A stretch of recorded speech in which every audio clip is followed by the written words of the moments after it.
Hermanos, la semana pasada nosotros empezamos una serie considerando que estamos en el mes de octubre, que el 31 de octubre se celebra un año más del Día de la Reforma. 31 de octubre de 1517, Martín Lutero, un monje alemán, clavó en una iglesia en Alemania, en la iglesia en Wittenberg, las 95 tesis. Y eso dio pie, como si fuera como haber encendido una pólvora que explotara en muchos países lo que se va a conocer como la Reforma.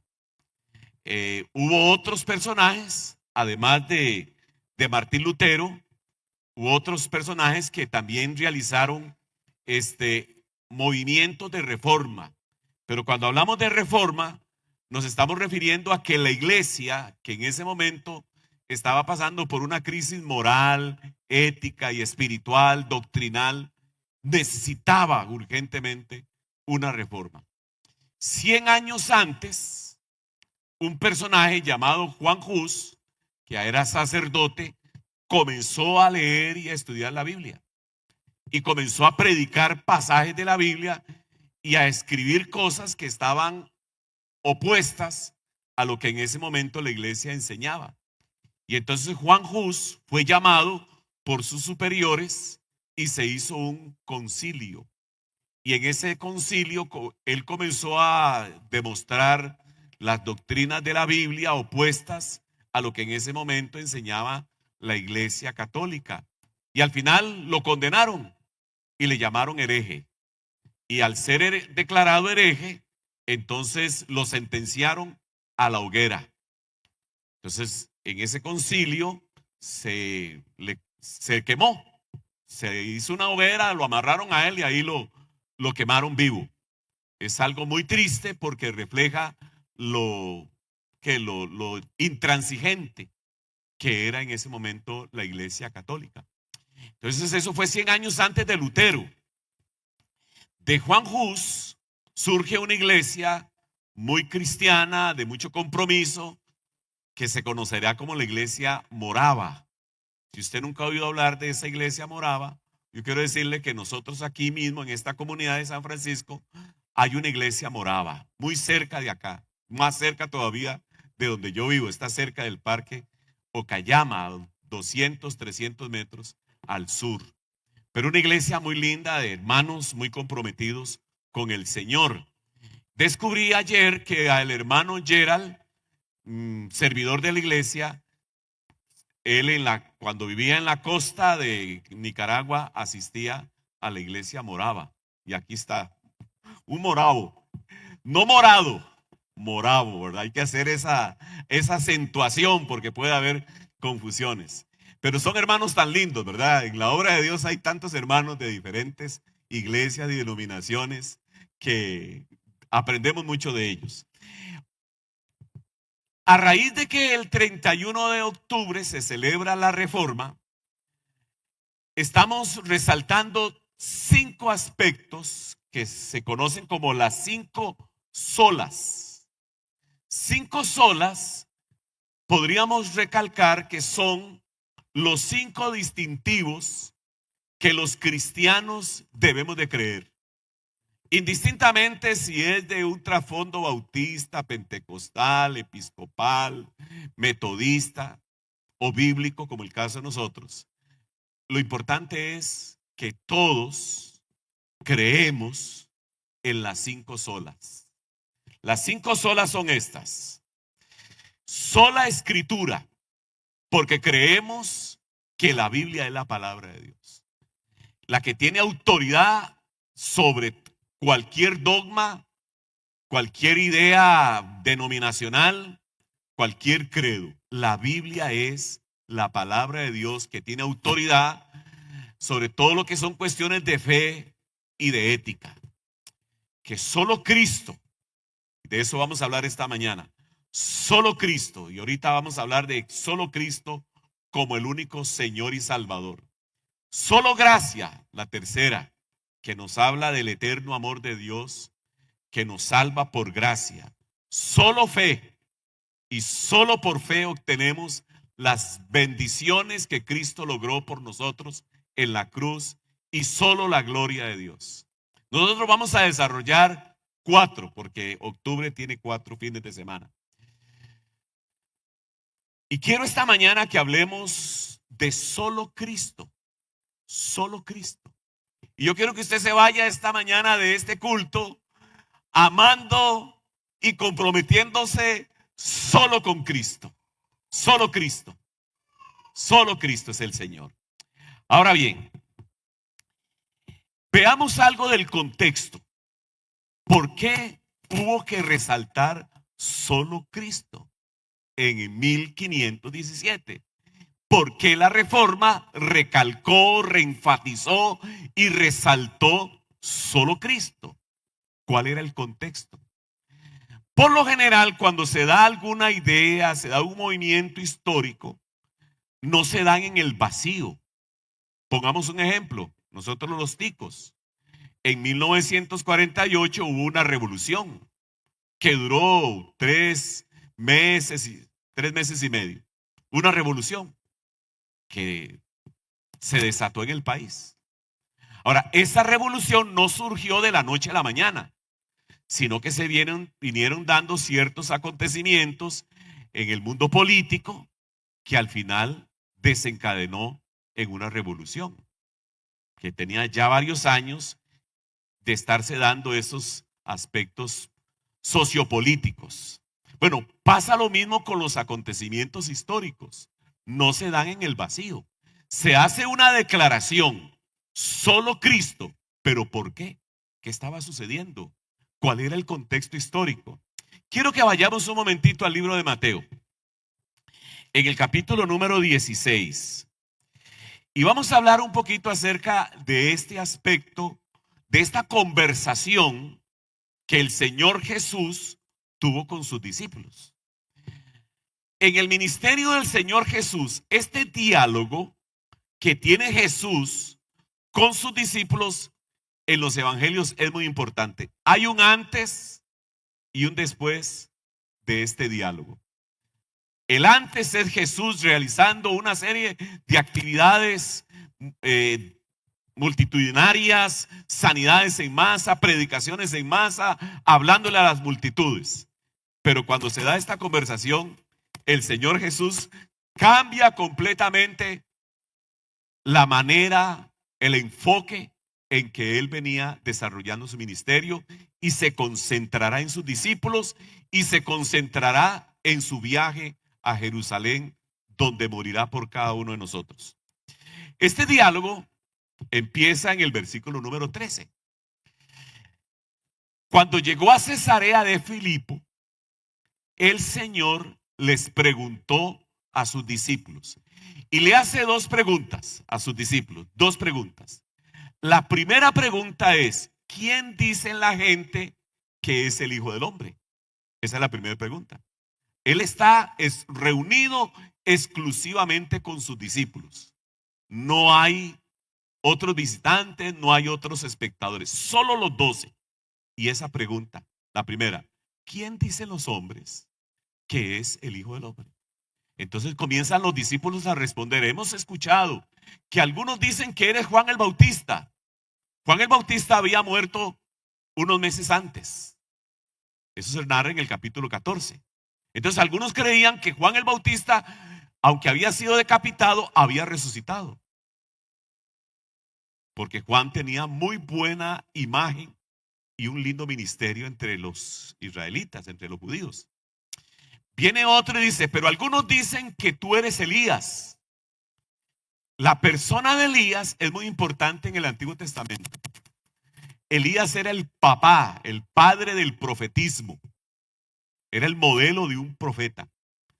Tan importante era que si usted lee el capítulo número 17 de Mateo, Jesús se va al monte y se transfigura y aparecen 2 personajes.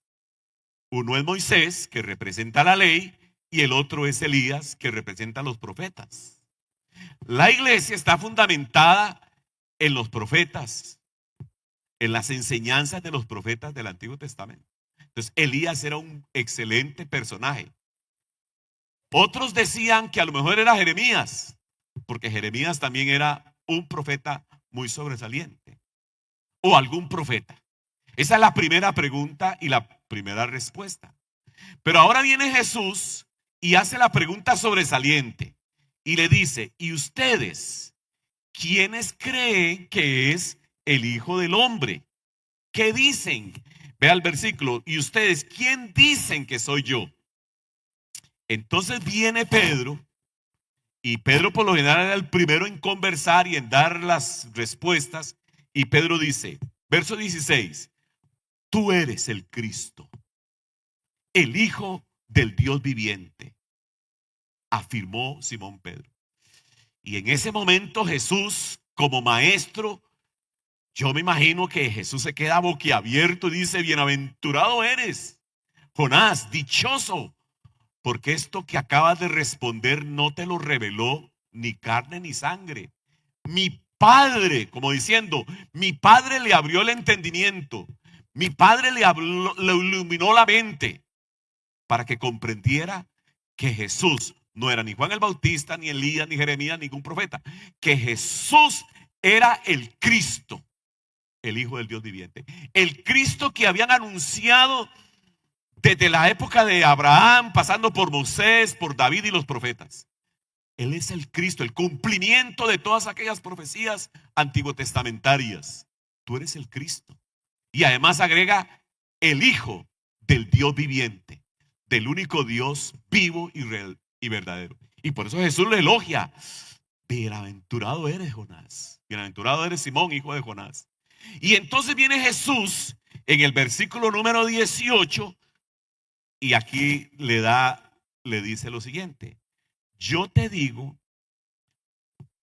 que tú eres Pedro, y sobre esta piedra edificaré mi iglesia, y las puertas del reino de la muerte no prevalecerán contra ella.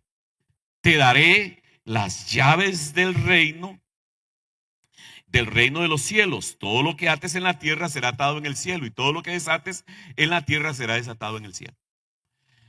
Esta declaración: tú eres Pedro, esta declaración de Jesús: yo te digo que tú eres Pedro, esto fue un pasaje que se interpretó. Obviamente es una declaración de Jesús. El tema es la interpretación. Entonces, al inicio, especialmente en el siglo número IV, comenzaron el obispo de Roma. Hay que tomar en cuenta que Roma cae en el siglo V, desaparece como imperio. Pero ahí en Roma había un obispo, se le conocerá como el obispo de Roma. Entonces él era el que dirigía todos los aspectos espirituales.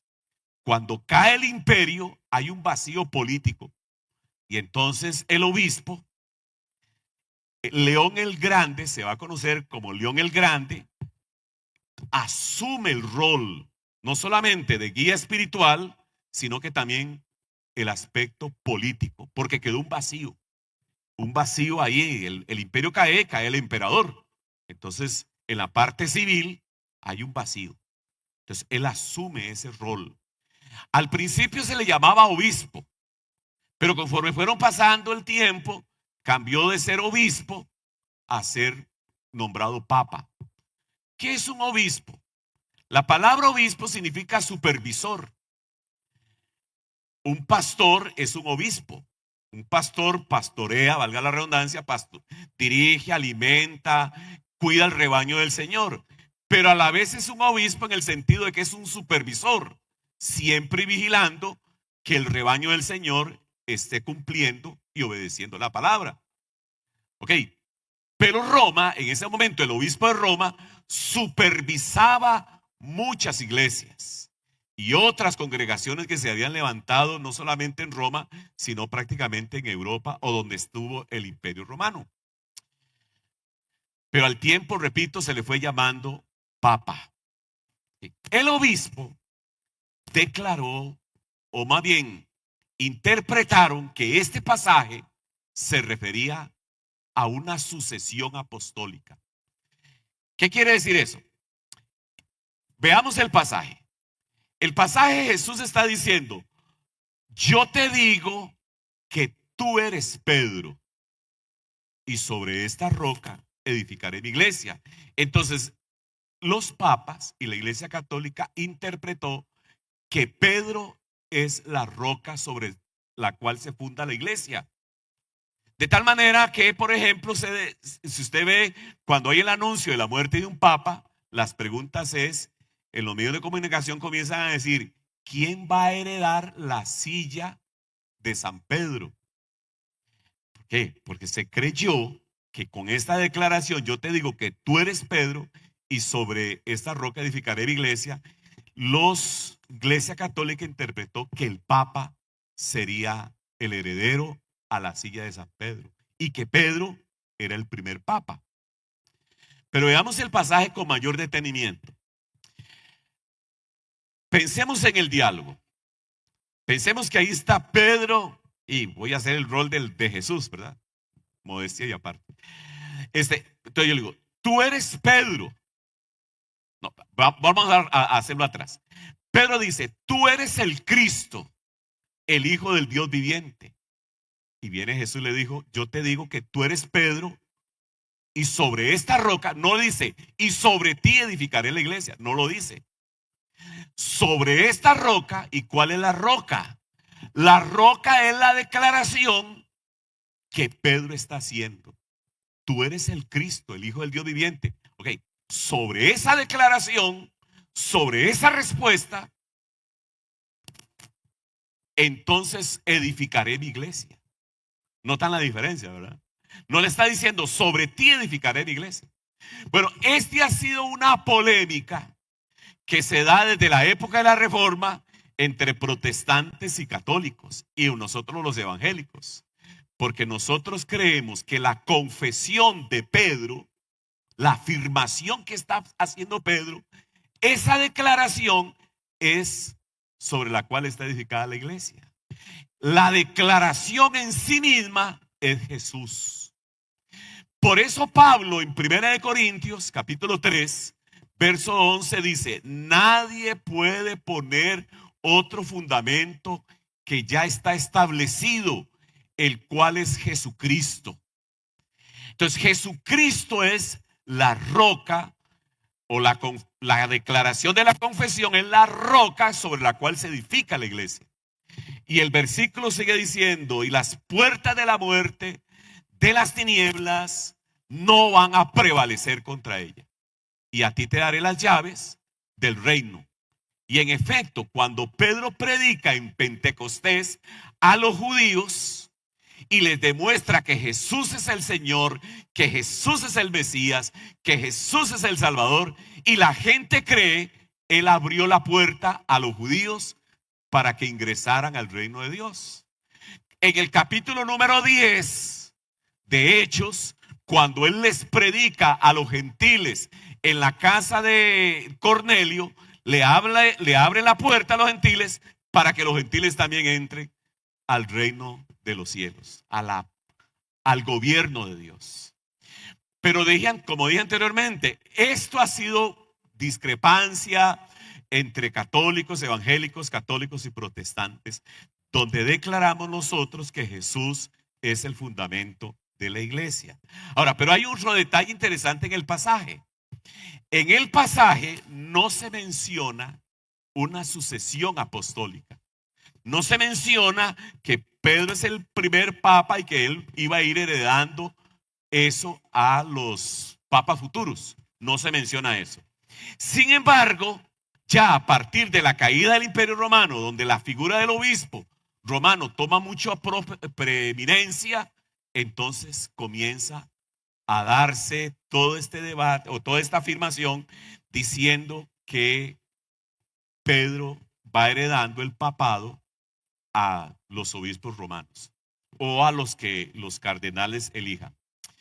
Hubo un papa que es sobresaliente, hubo papas muy sobresalientes, extraordinarios, pero otros hubo que fueron muy sinvergüenzas, depravados, abusaron del poder, materialistas. Bueno, de eso está la historia llena de estos que fueron muy, muy corruptos. Pero se habla de Gregorio el Grande, que es ya en en el siglo sexto, donde él fue muy bueno.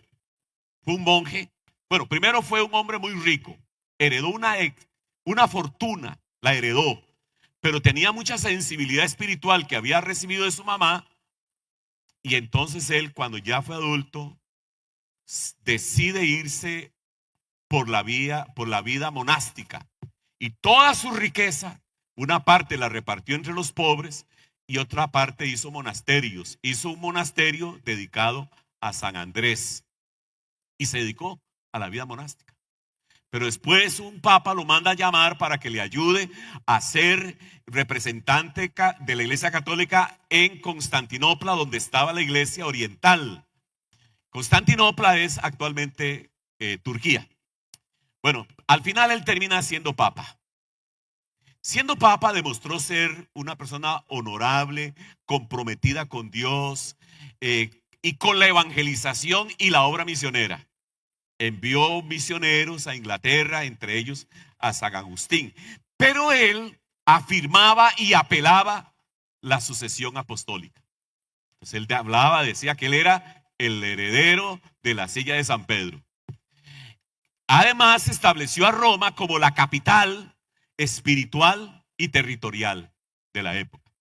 Y por eso usted va a ver que a partir de este siglo comienza a establecerse el papado en Roma. Él también enseñó muchas cosas lindas, enfatizaba a los sacerdotes que debían de ser temerosos de Dios, que vivían vidas en santidad. O sea, fue excelente. Pero también él enseña el purgatorio. El purgatorio es un lugar donde ya en la Iglesia Católica creo que ya no está esa doctrina, pero en esta época y hasta en los días de Lutero, creía que era un lugar donde una persona que se moría iba a ese lugar y había que esperar, como decir, un lobby, un lugar donde espera ahí una audiencia para después pasar a la eternidad, a la gloria eterna. Ahorita vamos a hablar un poquito de eso. Entonces, cuando llega la época de Lutero, el papado era muy fuerte. Incluso vea que tan fuerte que era que el papa quitaba y ponía reyes. Ustedes y yo, cuando estuvimos en el cole, incluso desde la escuela, nos enseñaban acerca de los reyes católicos. ¿Se acuerdan de los reyes católicos? ¿Oyeron esa materia? Ok, ¿quiénes eran los reyes católicos? Isabel y Fernando. Isabel era de Castilla y Fernando era de Aragón, en España. Eran dos regiones muy grandes, pero ellos eran primos y no se podían casar porque eran primillos. No lo permitía, la iglesia no lo permitía. Entonces, ¿qué hubo que hacer? Buscar una bula papal, un permiso papal para que se casaran. Alguien falsificó esa bula y se casaron, haciendo creer que el papa la había firmado. O sea, si él no autorizaba, no se casaban. Después vino un papa y se dio cuenta del engaño y los castigó. Pero después vino otro papa y los exoneró por medio de bulas. Entonces los papas quitaban y ponían reyes, autorizaban que un rey se casara con otra persona, etc. Cuando llega la época de Lutero, el papa tiene mucho poder. Entonces Lutero comienza con sus 95 tesis. Las tesis, entre otras cosas, resaltaban que las personas no se podían salvar por indulgencias. Ahora, en esta época el tema de la salvación era muy importante. Yo a veces me he puesto a pensar que muchos de nosotros, o la cultura que nos ha tocado vivir, casi nadie piensa en la salvación. Casi nadie piensa que se va a morir y que tiene que darle cuentas a Dios. Y que solo hay dos lugares en la eternidad después de muerte: la condenación eterna la Biblia le llama infierno o lago que arde con fuego y azufre, en Apocalipsis 20, se habla de esa condenación. Pero también se habla de pasar la eternidad con Cristo, con la gloria eterna. Sí hay vida después de la muerte. Y sí los seres humanos vamos a comparecer ante el tribunal de Cristo para darle cuenta de todo lo que hayamos hecho. O sea, sí hay vida después de la muerte y solo hay dos caminos.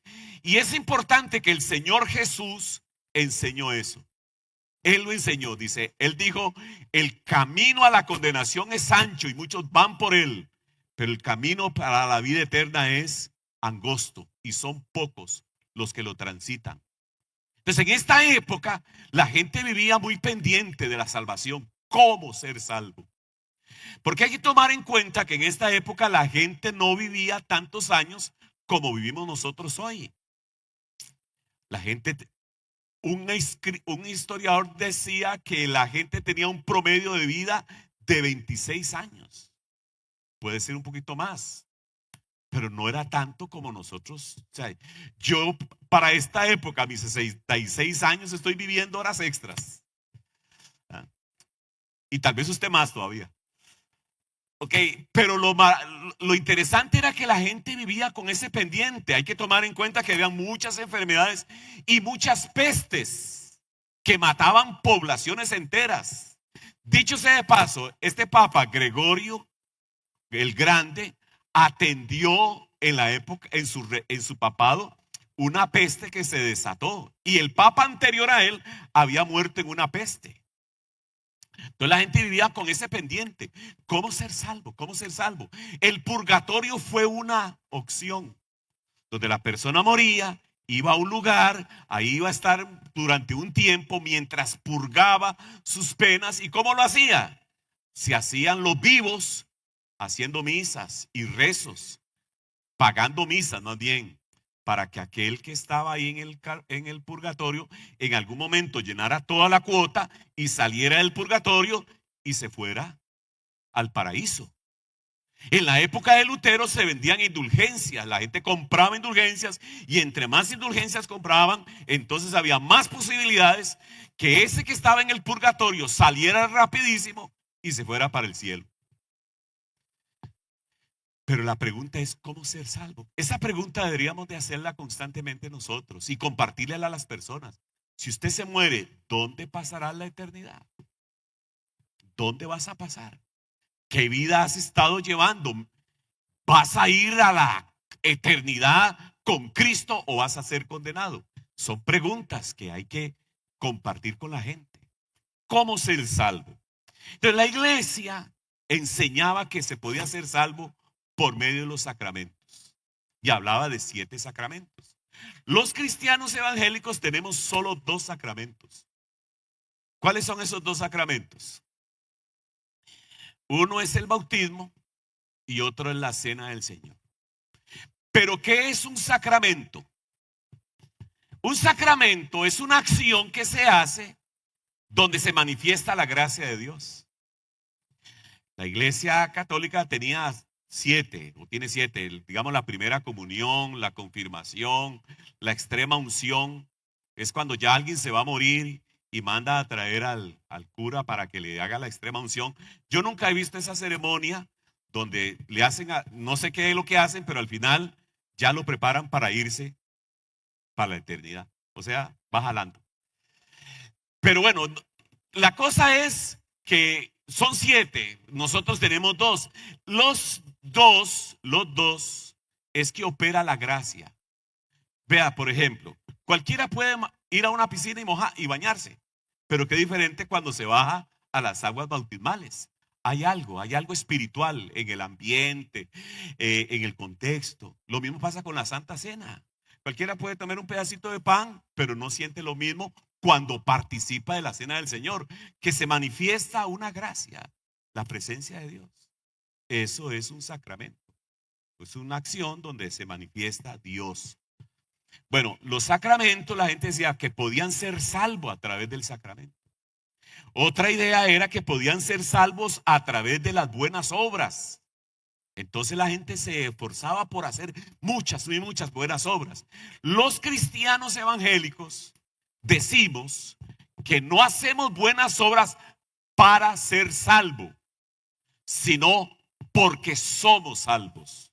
O sea, yo no hago buenas obras para ver si me gano la salvación o me gano el cielo. No, yo hago buenas obras porque ya soy salvo. La preposición ahí para y por hace la diferencia. Y las otras cosas era que la gente creía que rezando a vírgenes o a santos podían ser salvos. Ustedes recuerdan, por lo menos yo en algún momento recé: Santa María, Madre de Dios, ruega por nosotros los pecadores. Solo que no se me olvidó la otra parte, en la hora de la hora y en su muerte. Pero decía: Santa María, Madre de Dios, ruega por nosotros, los pecadores. Bueno, pero eso no lo enseña la Biblia. No es por medio de rezos, ni a vírgenes ni a santos, que se obtiene la salvación. O sea, eso no desmerita a María, porque María es calidad de mujer. Pero a la vez, cuando usted lee la oración que ella hace en Lucas capítulo número 2, usted encuentra que ella dice: mi alma se regocija en Dios, mi Salvador. O sea, ella necesitó de un Salvador, pero ella no es salvadora. Y también ha sido una discusión entre católicos y evangélicos. Y yo, que tengo un trasfondo de Cartago, esto es muy fuerte en el contexto de nuestra familia y de los conciudadanos nuestros de la provincia de Cartago y parte también de la provincia de Heredia. Pero ¿qué sucede? Que la gente, eso era lo que se enseñaba. Cuando aparece en el escenario de la historia Lutero, hablando de solo Cristo, entonces todo eso comenzó a caer por sí mismo. Claro, lo triste fue que eso provocó pleitos, guerras. Estas posturas católicas, protestantes, llevaron ¿cómo se dice? A enfrentamientos, a guerras. Murieron mucha gente de los dos lados, cosa que gracias a Dios hoy ya no se hace así. Yo puedo hablar con un católico, hablo con mis familiares y con amigos, y puedo hablar de esto y nadie me va a meter una trompada, ni mucho menos me va a matar por esta exposición que yo tengo. Pero ahora bien, ese es el contexto donde aparece la afirmación: solo Cristo. Solo Cristo. Y yo quiero que usted esta mañana se vaya con este pensamiento: solo Cristo. Y que usted ame a Cristo y se comprometa con Cristo y tenga la seguridad que a través de Cristo puede ser salvo. Ahora, hay muchos aspectos del solo Cristo. Hay muchos: justificación, santificación, regeneración, etc. Y otros más. Pero voy a enfatizar 3. Solo Cristo es redentor. Solo Cristo es mediador. Y solo Cristo es salvador. Estos 3 aspectos de Jesús quiero resaltarlo en lo que queda de esta mañana. Solo Cristo es redentor. A mí me encanta mucho pronunciar la palabra redentor. Es que me sale del corazón. Cristo es mi redentor. Y como Job yo puedo decir como Job: yo sé que mi redentor vive. Él es mi redentor. Pero cuando uno oye a las personas hablar mi redentor, surge la pregunta: ¿qué es un redentor? ¿Qué significa redención? Desde el Antiguo Testamento esta palabra comienza a tomar cada vez más y mayor significado. Esa es una de las características de las palabras de la Biblia, que empiezan, por decirlo así, como una bolita de nieve, y conforme va pasando la lectura o el tiempo en el Antiguo Testamento, van agarrando más y más información y más énfasis. Lo mismo pasa con la palabra redentor. La palabra redentor significa soltar o liberar. Entonces, cuando hablamos de un redentor, es un libertador. El pasaje que anoté aquí en Colosenses 1:13, que sí me gustaría que usted lo busque, este pasaje nos da una de las mejores informaciones sobre el que es redentor. Dice así: Él, o sea, Jesucristo, nos libró. Podríamos traducir, nos redimió, nos libertó del dominio de las tinieblas y nos trasladó al reino de su amado Hijo, en quien tenemos redención, el perdón de pecados. Entonces, redentor es un libertador, pero aplicado a Jesucristo, significa que Él, al morir en la cruz del Calvario, el precio de su sangre, o su sangre fue el precio de mi libertad.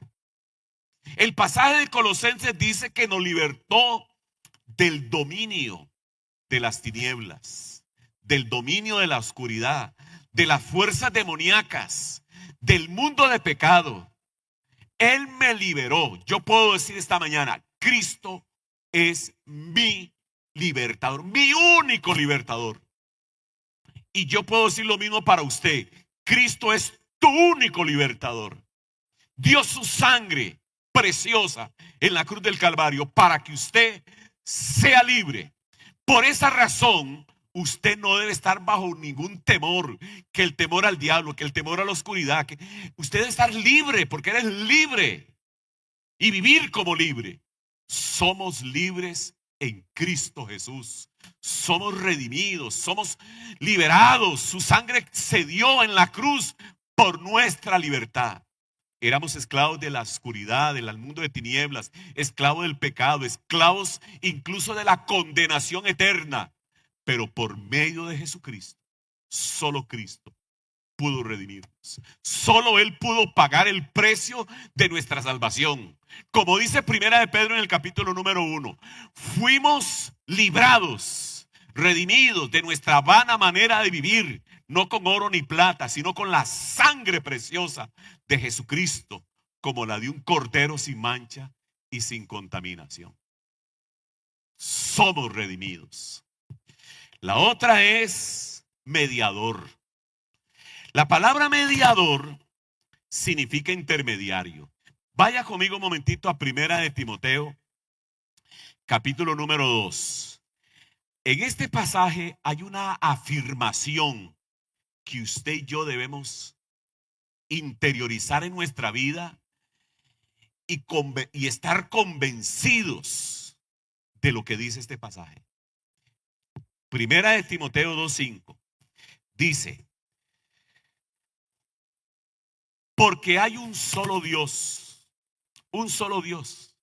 y agrega, en la Reina Valera dice, un solo Dios verdadero, y un solo, ¿qué dice?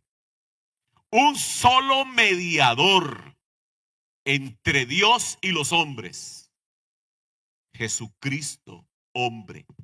Y nótese que dice Jesucristo hombre, para relacionar a Jesús en su encarnación al morir por nosotros en la cruz. Él es el único mediador. En esta época, en la época de Lutero, y por siglos antes de Lutero, se hablaba de que el cura era el mediador, de que el papa era el mediador, de que las vírgenes eran mediadoras, que los santos eran mediadores. Y la Reforma hace la declaración: solo Cristo es mediador. Ya yo no necesito de una persona que medie entre Dios y yo, por medio de Jesucristo. Solo Cristo es mediador. Y es muy lindo cuando usted lee el libro de Hebreos, aparece una y otra vez a Cristo como el mediador perfecto. Dice en el 7:25 que Cristo intercede o media por nosotros, y dice viviendo eternamente para interceder por nosotros. Tal es el impacto de la mediación de Jesús, que dice Hebreos, el 4:16, que usted y yo, por medio de Jesucristo, podemos acercarnos al trono de la gracia de Dios para alcanzar misericordia y el oportuno socorro cuando sea necesario. O sea, por medio de Jesucristo, como mediador, como si fuera un puente. Cristo está aquí y los pecadores estamos de este lado. O más bien, Dios está aquí y los pecadores de este lado. Y Cristo es el puente que me acerca a Dios y Dios se acerca a mí a través de Jesucristo. Y me puedo acercar, es que ese pasaje de Hebreos 4:16 es impactante. Acerquémonos confiadamente ante el trono de la gracia. Nos acercamos a Dios por medio de un mediador, no por medio de mis capacidades, ni mis buenas obras, ni lo buena gente que uno pueda llegar a ser. Es por medio de Jesucristo. Solo Cristo es mediador. No hay otro. No hay otro. Y cuando usted comete pecados, acérquese al trono de la gracia por medio de Jesucristo. Y por medio de Jesucristo encuentras perdón. Y la sangre de Jesucristo, su Hijo, nos limpia de todo pecado. Él es el único mediador. No hay ningún hombre. Podemos orar unos por otros, pero no podemos mediar. Podemos apoyarnos en oración, pero no somos los mediadores. Somos intercesores, pero no el mediador entre Dios y los hombres. Y cuando usted ora, al final diga como dijo Jesús: todo lo que pidieres al Padre en mi nombre, yo lo haré. Es Cristo, es Cristo, es Cristo. Lo ilustro de esta manera. Mi papá nos contaba, o me contó, que él un día fue donde el ministro de Obras Públicas y Transportes y le pidió una carta para que con esa carta firmada por el ministro se fuera con ella donde un señor de otra institución del gobierno y con esa carta, con la firma y el sello del despacho del ministro, entonces le dieran trabajo. Él fue con la carta y el otro señor, cuando recibe la carta, de una vez dejó a mi papá trabajando porque no había quite. Tenía la firma del ministro y el sello de su despacho. Bueno, hágase la idea que en este aspecto espiritual todavía es más sobresaliente. Cuando nos acercamos a Dios por medio de Jesucristo, es con la firma de Jesús. Y por eso Jesús dijo: todo lo que pidiereis al Padre en mi nombre, yo lo haré. Tenemos la firma de Jesús para acercarnos al trono. Y Dios no nos rechaza. Eso es importantísimo. Dios, por medio de Jesucristo, no nos rechaza. Incluso usted pudo haber sido un pecador impedernido, rebelde, una persona moralmente, o más bien inmoral. Usted se acerca a Dios por medio de Jesucristo y encuentra en Dios el perdón, la liberación y la limpieza de todos tus pecados. Qué poderoso es Jesús. Qué poderoso. Ilustrémoslo de esta manera. Jesús está en la cruz. Hay un ladrón a su izquierda y otro ladrón a la derecha. La gente dice es que un ladrón era bueno y otro era malo. No, los dos eran sinvergüenzas. Por algo estaban ahí. Los dos comienzan a dirigir la mirada a Jesús y lo comienzan a burlarse de él y a decirle improperios. Pero de un momento a otro, el ladrón, voy a decir que estaba a la derecha, se vuelve y le dice al otro ladrón, a su colega: usted y yo merecemos la muerte, merecemos el castigo porque hemos hecho muchas maldades, pero este que está ahí no la merece. Y se vuelve ese ladrón y le dice a Jesús: Señor, acuérdate de mí cuando vengas en tu reino. ¿Y qué le contestó Jesús?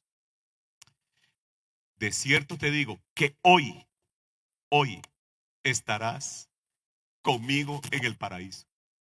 Habiendo sido un sinvergüenza, un ladrón que hizo mal al prójimo, que hizo conductas indeseables, pero como creyó en Jesús, entonces en ese acto, mire qué oración más sencillita que dice, corta: acuérdate de mí cuando vengas en tu reino. Qué oración más corta. Y al final Jesús le da la garantía que él va a entrar en el paraíso. ¿Por qué? Porque me dio por aquel pecador. Jesús me dio por ese hombre que merecía la muerte y la condenación. Eso es lo que hace Jesús con nosotros. Preciosa sangre, precioso sacrificio. Y la otra cosa es que Jesús es el único, y quiero resaltarlo, el único Salvador. No hay otro. No hay santos, no hay vírgenes, ni Mahoma, ni Buda, ni Krishna, ni cuantos personajes se les ocurra. Solo Cristo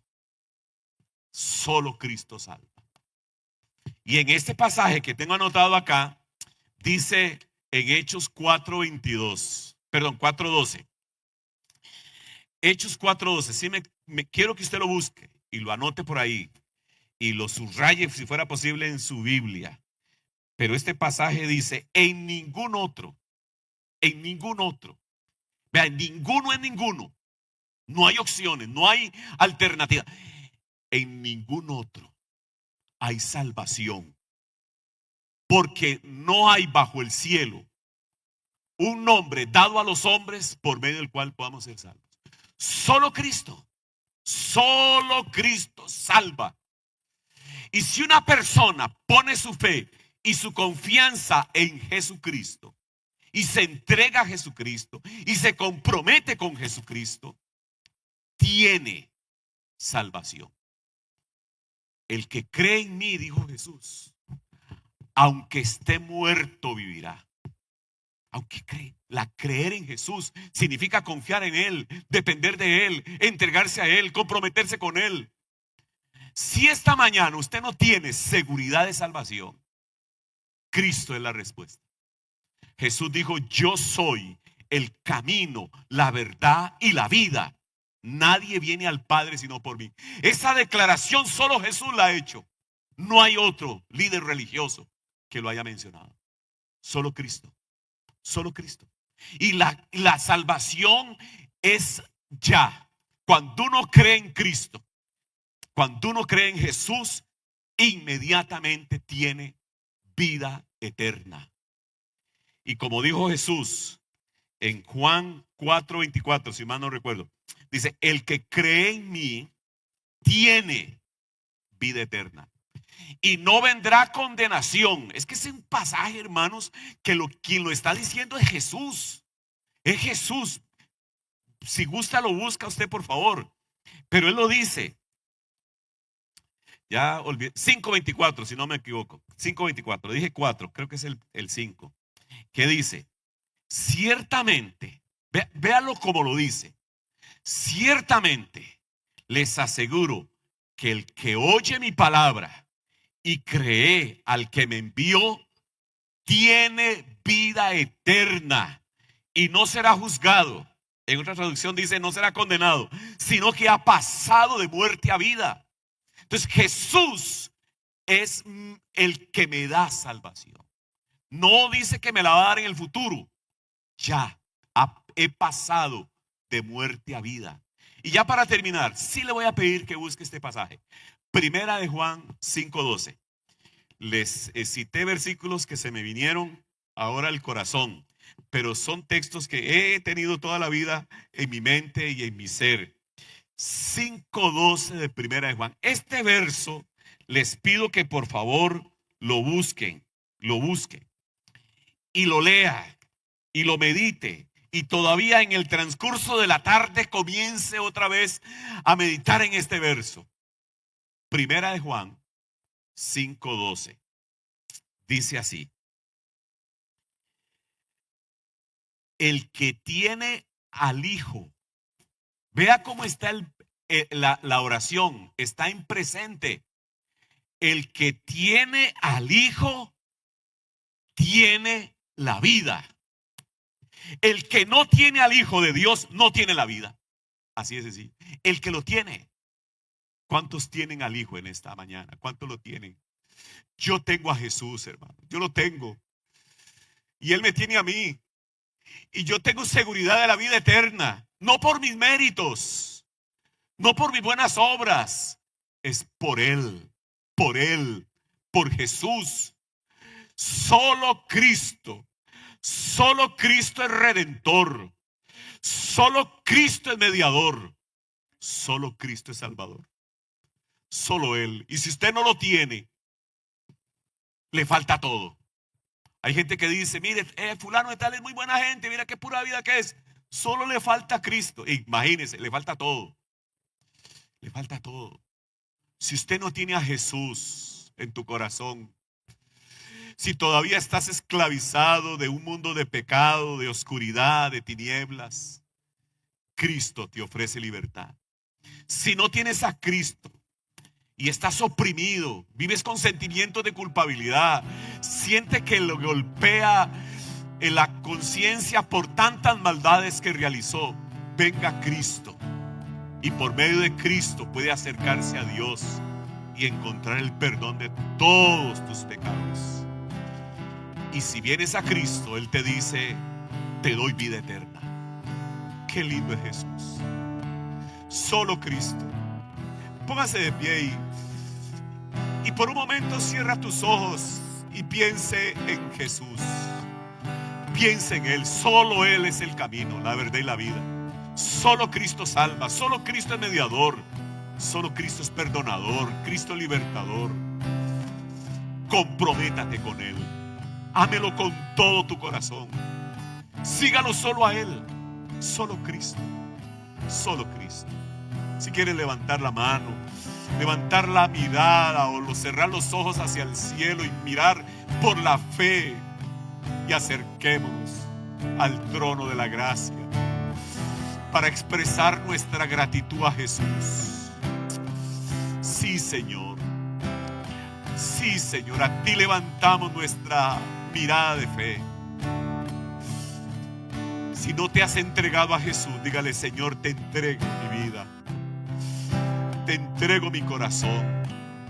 Límpiame de todos mis pecados. Sé tú mi Señor en esta mañana. Sé tú mi Redentor, mi Salvador. Entrégate a Jesús. Señor, gracias. Gracias, Señor. Gracias por tu sacrificio en la cruz.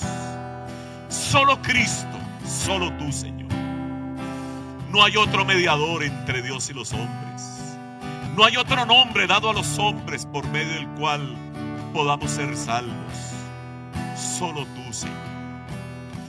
Y esta mañana te exaltamos y te honramos, te glorificamos. Gracias, Señor, por lo que obtenemos a través de Jesucristo. A Cristo sea la gloria por los siglos de los siglos. Amén y amén. Dios los bendiga, mis amados hermanos.